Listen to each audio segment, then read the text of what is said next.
A voz da cidade.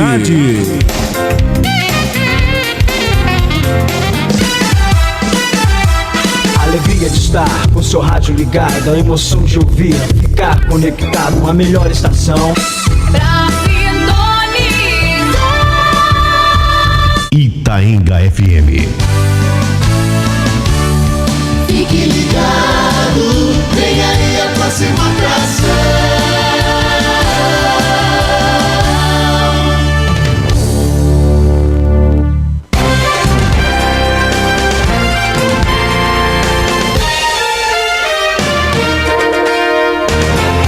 A Rádio Itaenga FM apresenta agora o seu programa Noticiário da Manhã. Itaenga Notícias. Fique bem informado do que acontece no estado de Pernambuco, no Brasil e no mundo. Notícias da política, polícia, esportes, cultura e tudo o que interessa a você. Ouvinte 98,5. Fique bem informado com Júlio Filho, informando você aqui no seu programa Itaenga Notícias. Itaenga FM 98,5. O som de Itaenga que o Brasil conhece.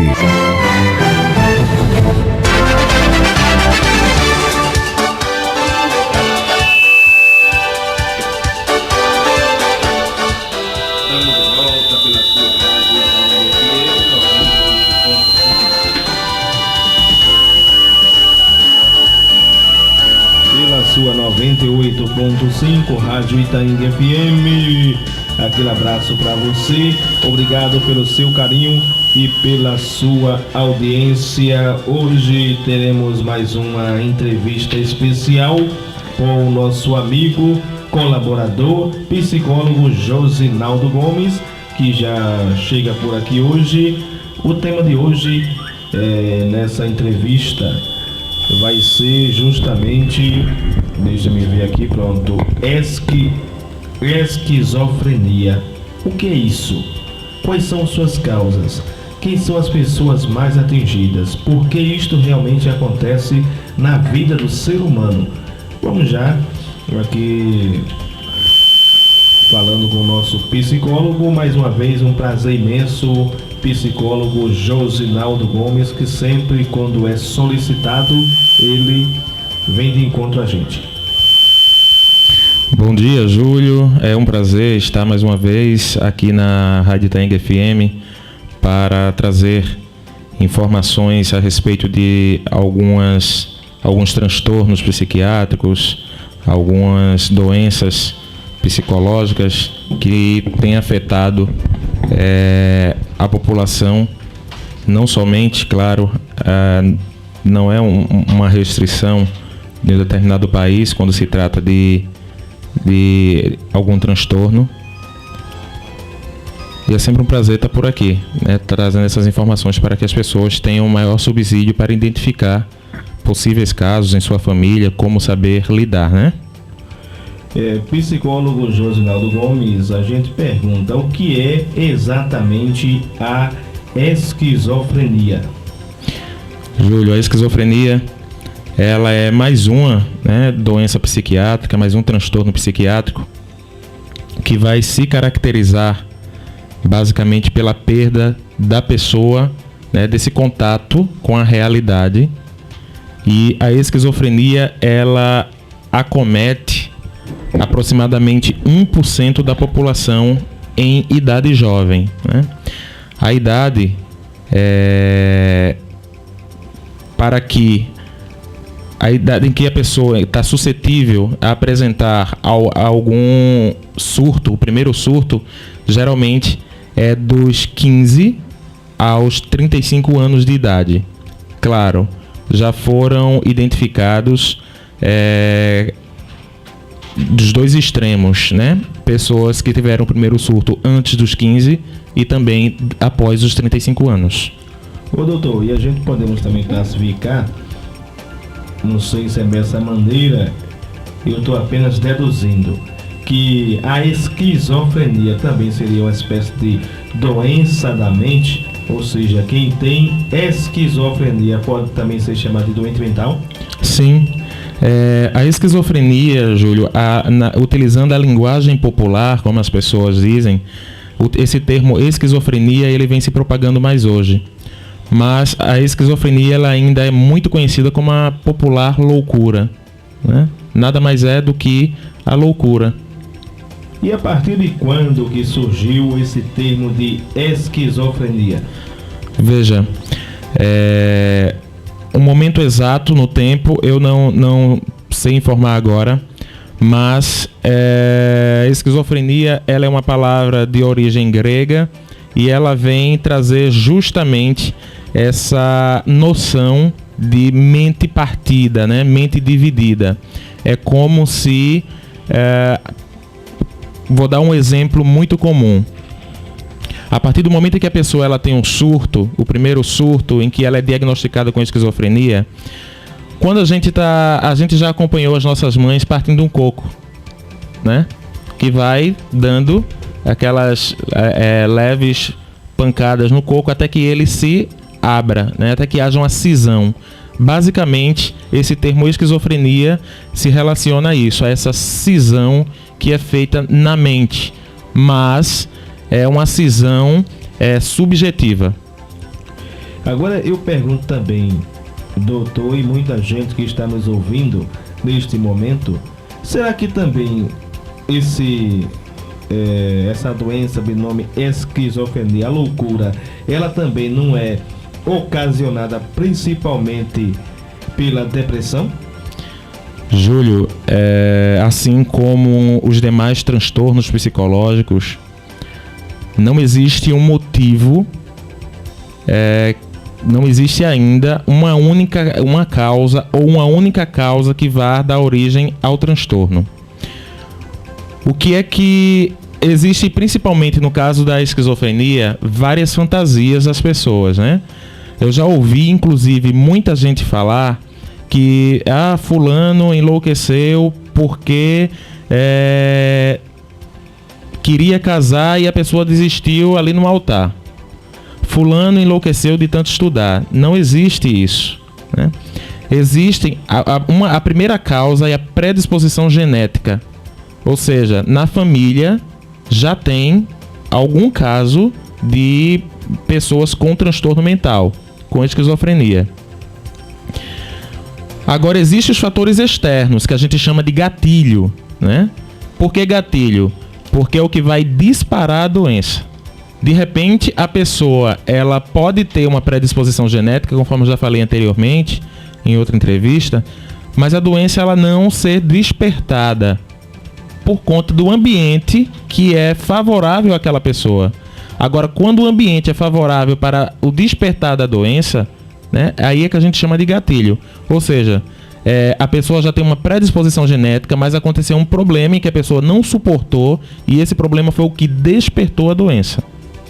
E como podemos identificar os sintomas da esquizofrenia num parente, num pai, numa mãe, num irmão ou até mesmo num vizinho? Pronto, veja, os sintomas da esquizofrenia são diversos, mas principalmente no diagnóstico são observados dois que é comum nos casos, né? Daí a gente pode destacar o seguinte: sintomas de ansiedade. A ansiedade ela vai ser clichê em todas as doenças psicológicas, em todos os transtornos. A inquietação, somatizações, taquicardia, palpitações, falta de ar, tudo isso a pessoa pode ter. Desânimo, desinteresse generalizado pelas coisas que ele fazia no dia a dia, humor depressivo. Agora, existem dois sintomas que são os mais vistos, né, e mais sentidos até, tanto pela pessoa quanto pelos familiares, que é o que vai causar medo, que são as alucinações e as alucinações e agora deu uma fugida da minha mente, mas os delírios e as alucinações, lembrei. né? Os delírios e as alucinações são os dois sintomas mais comuns nos casos de esquizofrenia, que são aqueles sintomas em que a pessoa que está doente vai passar a ver coisas que não existem, a ouvir vozes, e que causa inclusive muito medo nos familiares. Por isso que muita gente diz que acredita ser coisas espirituais. Estamos hoje, mais uma vez, entrevistando o nosso psicólogo Josnaldo Gomes. Hoje o assunto é esquizofrenia. O que é isso? Por que isso acontece? É o que estaremos aqui debatendo com o doutor. Agora também tem aqui alguns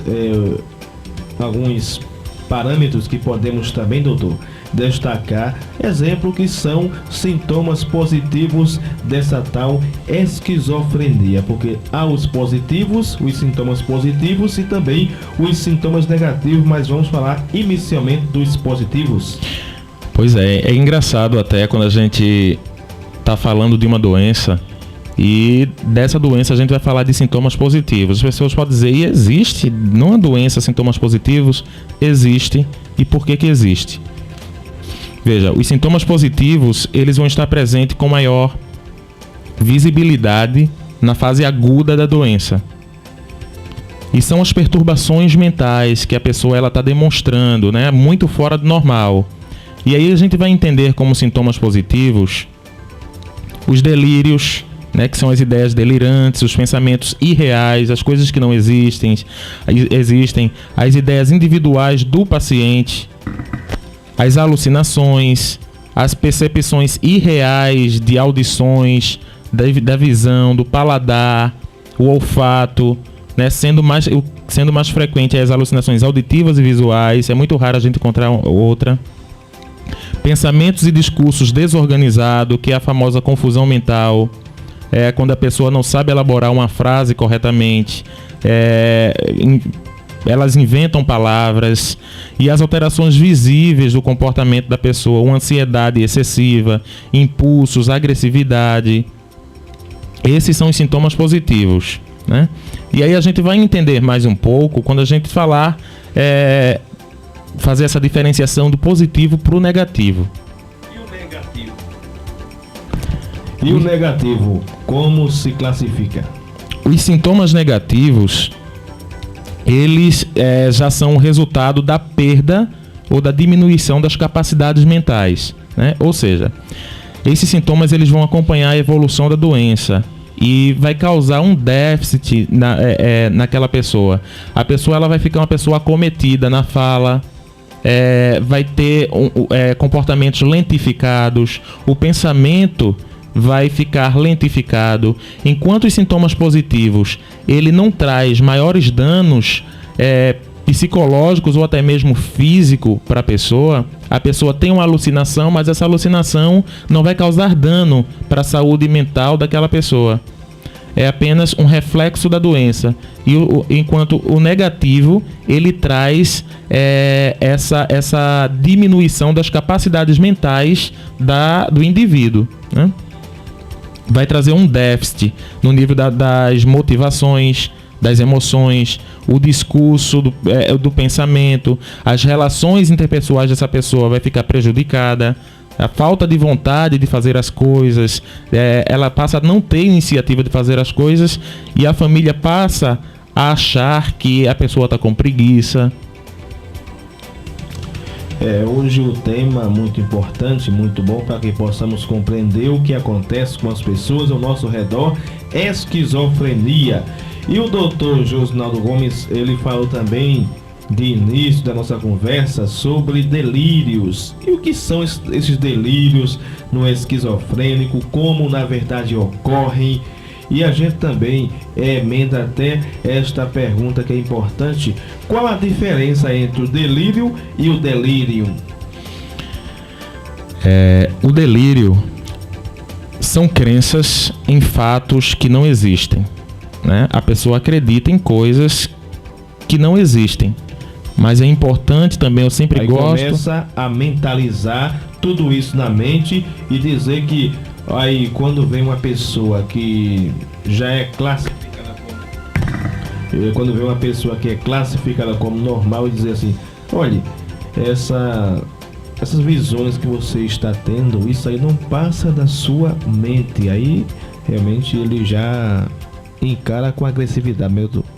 Sim, é por isso que a gente aconselha realmente não contrariar uma pessoa que tem esquizofrenia.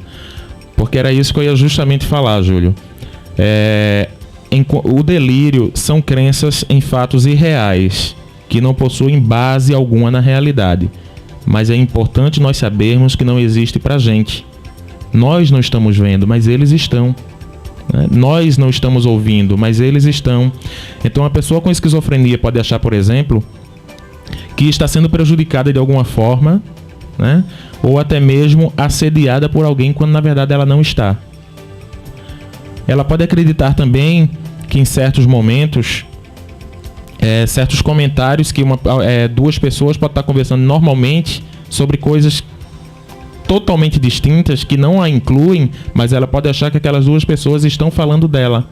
Ela é o que a gente também chama de mania de perseguição, né? Ela acha que tem alguma capacidade ou talento excepcional que nenhuma outra pessoa tem. Ela pode achar também que determinada pessoa está apaixonada por ela, quando na verdade não está. Isso caracteriza as alucinações, né? Aí a gente pergunta... Ou melhor, desculpa, delírio. E a gente pergunta, doutor Josinaldo Gomes, como a família... Desculpa te atrapalhar, Júlio. E aí você perguntou também qual a diferença de delírio e delirium, né? Basicamente, a diferença é que o delírio, ele é um sintoma que pode ser encontrado em algumas morbidades, né? Ou seja, em algumas doenças. Enquanto o delirium, ele é uma síndrome específica, certo? O delírio é um sintoma e o delirium é uma síndrome. E a gente pergunta, como na verdade a família, diante de um esquizofrênico, diante de uma pessoa que sofre dessa doença, qual a atitude realmente certa a se tomar diante desse caos? Que isso é um caos. É um caos na mente da pessoa, principalmente de quem vive, né? A família também ela vai sofrer por conta dos sintomas, que são sintomas que se apresentam de uma forma muito forte, e a família ela não deixa de, principalmente pela agressividade que muitos pacientes com esquizofrenia apresentam, e pode colocar até em risco a vida de alguém, pode, né? Mas não em todos os casos. A família ela pode ajudar essa pessoa a partir do momento que a família identificar que a pessoa não está bem, que o discurso da pessoa está fora da realidade, que a pessoa está falando que está vendo algum monstro, que está sendo perseguida por um bicho, que alguém está querendo matá-lo. A família, é preciso que haja por parte dessa família uma compreensão, né, dessa pessoa, e busque ajuda profissional, né? Na maioria dos municípios, são poucos os municípios que não têm o CAPS, que é o Centro de Atenção Psicossocial. Lá no CAPS, a pessoa vai ter o suporte necessário com equipe especializada que pode atender as demandas desse indivíduo que está sofrendo, né, psicologicamente. E o medicamento, ele entra também na vida do esquizofrênico para solucionar e torná-lo a realidade? Veja só, é imprescindível o uso de medicação, né? A esquizofrenia é um dos transtornos que não tem cura. A pessoa vai conviver com a doença para o resto da vida. A medicação, ela vai sim dar uma ajuda muito grande à pessoa para que ela volte à realidade. Agora, muita gente, eu trabalho no CAPS, Júlio, e de vez em quando a gente recebe, num grupo de família principalmente, alguns dizem assim, não está adiantando de nada o tratamento no CAPS, porque está fazendo o tratamento, está tomando as medicações, mas fulano teve uma crise. É normal. A gente precisa lembrar que está lidando com uma doença invisível, né? Não existe nenhum exame que possa diagnosticar a esquizofrenia. Se você colocar uma pessoa para fazer uma ressonância do cérebro, não vai encontrar nada da esquizofrenia lá, né? A pessoa pode ter um comprometimento neurológico causado, digamos, pelo tempo, a doença pode ter causado outra situação, mas especificamente diagnosticar a esquizofrenia através de um exame, isso não vai acontecer, né? Por conta que é uma doença subjetiva, mas é normal que a pessoa possa ter até crise durante um tratamento medicamentoso, e aí as medicações são diversas, são muitas medicações, tem pessoas que chegam a tomar várias medicações dependendo do grau em que se encontre a esquizofrenia. E na esquizofrenia, doutor, me responda essa pergunta que é bom a gente saber, porque eu aprendo e as pessoas que estão a nos ouvir também passam a ter um aprendizado melhor. É verdade que o esquizofrênico, ele, diante de um grande caos que já se tornou muito grande na sua vida, diante do estado que se agravou, que ele passa a desconhecer qualquer pessoa, quer seja conhecida ou desconhecida, chegando realmente a cometer as mais diversas agressividades? Pode ser, pode acontecer, mas não é uma regra, é importante frisar isso. Alguns casos, principalmente da esquizofrenia paranoide, que é quando a pessoa acha que está sendo perseguida, tem um bicho atrás dela, ela está sendo espionada, né? Geralmente nesses casos é que os pacientes podem colocar risco tanto para a sua vida quanto para a vida de alguém. Já aconteceu, né? Se as pessoas forem pesquisar na internet, vão encontrar casos em que um paciente esquizofrênico, ele matou alguém da família, ele matou um vizinho, ele matou alguém na rua, porque naquele momento, na verdade, ele não está querendo matar a pessoa, ele está querendo matar aquele bicho, porque ele não está vendo a pessoa, ele está vendo um bicho que está perseguindo ele, que está querendo matar ele. Então, quando acontece esses casos, eles não estão querendo matar aquelas pessoas. É por isso que quem é diagnosticado com esquizofrenia, geralmente eles não são penalizados, né, juridicamente por isso. Agora, alguns casos que muita gente confunde, né? Alguns casos de pessoas que apresentam uma outra condição psiquiátrica, né? Como os psicopatas, que matam, psicopatas já num grau elevado, né? Que matam por simples prazer. Essas pessoas precisam realmente estar fora da sociedade, é diferente, porque essas pessoas não são esquizofrênicas, né? Elas nascem, os psicopatas, eles nascem sem nenhum sentimento, é diferente, né? O prazer deles é matar, é o sofrimento do outro. Enquanto os esquizofrênicos, quando eles chegam a matar, na verdade eles não estão matando a pessoa, mas aquilo que está perseguindo ele. É uma conversa muito interessante com o Dr. Josinaldo Gomes, psicólogo, e hoje o nosso tema é esquizofrenia. E os sintomas negativos dessa doença, como o senhor nos relata nessa entrevista, doutor? Veja, conforme eu falei antes, né, os sintomas negativos da doença são aqueles em que a pessoa vai ter um prejuízo das capacidades mentais. E esses sintomas negativos, eles acompanham a evolução da doença. No final das contas, a pessoa ela vai ter um prejuízo da motivação. A pessoa não vai ter motivação para fazer atividades que antes fazia, como simples lavar prato, varrer uma casa, tomar um banho. Ela não tem motivação nenhuma para isso. As emoções delas serão prejudicadas.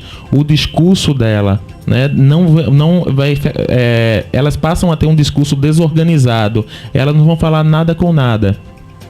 As relações dessa pessoa, interpessoais, vão ficar também prejudicadas, porque elas vão ficar mais recolhidas. Elas se distanciam um pouco do convívio social. Então, os sintomas negativos, eles vão se apresentando dessa forma. São prejuízos que a pessoa vai ter no decorrer da doença. E agora a gente vai fazer uma última pergunta, doutor, para a gente encerrar nossa entrevista de hoje, porque foi muito produtiva e muito esclarecedora. E diante do esquizofrênico que sofre da esquizofrenia, que ele não só vai estar realmente trazendo transtornos e incômodos para a sua vida, mas para a vida dos parentes, dos amigos e dos próprios vizinhos. Como essas pessoas, esse grupo de pessoas, devem lidar diante desta situação de esquizofrênico diante deles? Compreendendo, Júlio. Eu acho que, e amando, eu acho que não existe remédio melhor do que o amor em qualquer situação, em qualquer doença. A família é aquela que primeiro deve compreender a situação, a condição que essa pessoa se encontra, porque aquela pessoa também sofre. Aquela pessoa que está com um transtorno, ela também sofre. Quem disse que não? Mesmo quando ela não tem uma noção daquilo que está fazendo, há um sofrimento psiquiátrico, psicológico. Agora, é imprescindível também que a família ela tenha uma participação ativa no processo de tratamento dessa pessoa. Como eu falei antes, os CAPS nos municípios, eles dão conta de todos os transtornos, né, persistentes e severos, como é o caso da esquizofrenia também, mas a família também deve ser tratada justamente por isso. Porque quando uma família que tem uma pessoa com esquizofrenia em casa, ela também sofre diretamente com os sintomas dessa doença.